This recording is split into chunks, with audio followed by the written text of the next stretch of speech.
And there are so many theories about this. We are bombarded with this. We see people talking about the Freemason order, the Illuminati, the international bankers, the Zionists, alien consciousness. Even some groups are coming up, satanic type groups, New Age type religions.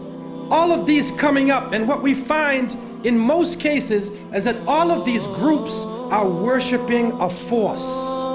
If you go to the highest level of these groups, you see they are doing a type of worship. It is not to God. It is not the God of Moses or Jesus or Muhammad, peace be upon them. It is another force.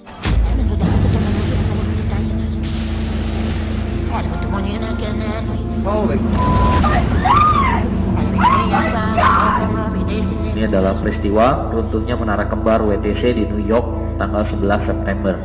Ini murni bikinan media, karena sampai sekarang orang tidak bisa membuktikan kenapa gedung berkonstruksi baja ditabrak pesawat di tengah-tengah lalu runtuhnya vertikal jatuh bebas. Dan bagi kami orang-orang sipil nggak masuk akal gedung berkonstruksi baja runtuhnya rapi ke bawah. Ternyata menurut kesaksian semua polisi dan pemadam kebakaran yang ada di sekitar itu ketika kejadian, semua bersaksi ledakan itu nggak satu. Jadi tabrak pesawat, jeger. Tapi setelah itu ada suara yang lain, banyak. Artinya ini peledakan berencana. Tapi karena digoreng oleh media, lalu kita percaya ada teroris Islam.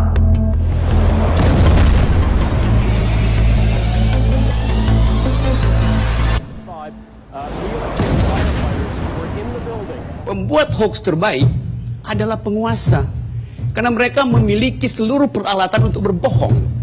Intelijen dia punya, data statistik dia punya, media dia punya. Under normal fire conditions, we don't have building collapse. In fact, until 9/11, I was unaware of any protected steel structure that had collapsed anywhere in the world. The collapses of the Twin Towers and Building Number 7 had to have been examples of controlled demolition, brought about by thousands of explosives placed throughout each of the buildings. The Dr. Naik, do you consider Osama bin Laden to be a terrorist? If you want the answer based on BBC and CNN, you have no option but to say he's a terrorist. But the Quran says in Surah Hujurat, chapter number 49, verse number 6, that whenever you get information, check it up before you pass it on to the second person. New World Order atau tatanan dunia baru, peristiwa 11 September yang digunakan untuk memanipulasi emosi publik yang sekarang berimbas kepada pembunuhan massal dan kerusuhan yang berkepanjangan di negara Timur Tengah yang mayoritas adalah umat muslim yang awalnya telah dicap buruk dikarenakan banyak tragedi yang mengatasnamakan agama ini.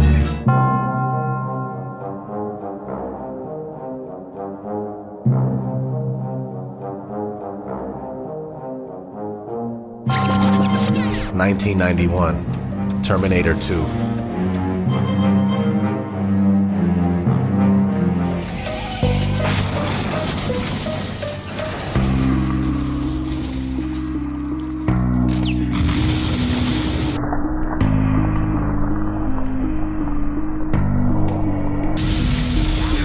(1993) Super Mario Bros. The movie.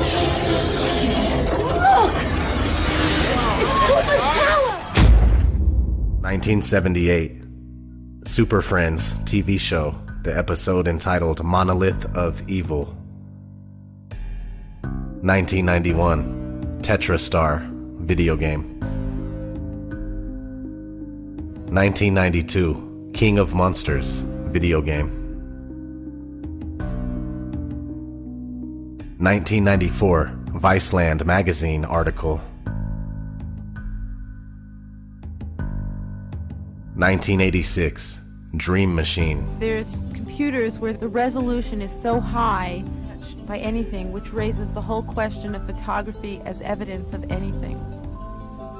Create a new reality by adding an erupting volcano to the San Francisco skyline. Or remove the World Trade Center from the New York City skyline. Come on, it's ridiculous. 9/11 was done.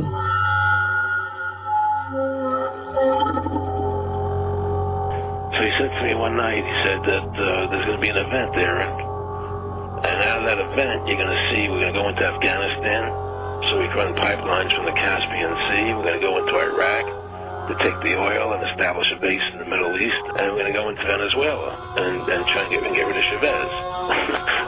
Looking for people that they're never going to find. You know, he was laughing about the fact that you have this war on terror. There's no real enemy. He's talking about how by having this war on terror, you can never win it because it's an eternal war, and so you can always keep taking people's liberties away. And I said, how are you going to convince people that this war is real? He said, but the media can convince everybody it's real. I mean, you know, it's just that you keep talking about things, you keep saying it over and over and over again, and eventually people believe it. Oleh karena itu, ini nggak bisa dipisahkan dari sebuah rekayasa global yang sesungguhnya ingin menghancurkan umat Islam dan dunia Islam. Silakan buka YouTube, saya simak berkali-kali pidato Hillary Clinton mengaku ISIS itu ikut diciptakan oleh Amerika Serikat. Let's remember here, the people we are fighting today, we funded 20 years ago. And we did it because we were locked in this struggle with the Soviet Union. They invaded Afghanistan, and we did not want to see them control Central Asia, and we went to work. And it was President Reagan in partnership with the Congress, led by Democrats, who said, you know what, sounds like a pretty good idea. Let's deal with the ISI and the Pakistani military, and let's go recruit these mujahideen, and that's great. Let's get some to come from Saudi. Already, the meeting in the White House over 2 years ago, everyone in the National Security Team recommended arming ISIS. Arming ISIS. It was at that time our CAA thought it was good if we radicalized the Muslim world. So we financed the madrasah schools to radicalize the Muslims. Maka ISIS itu bukan Islam. Itu yang saya sebut self-claim Islamic terrorism. Diklaim, tetapi sebenarnya ada pemain-pemain. Maka bukan isu orang mengatakan ini bentukan Amerika, Eropa, Israel. Memang mereka mulai dari dalam bahasa mereka teroris, nanti kemudian maju kepada Ahlus Sunnah, maju lagi kepada apa-apa, sampai kepada siapa yang mempunyai la ilaha illallah Muhammad Rasulullah akan dicabut oleh mereka. Itu hanya soal antrian.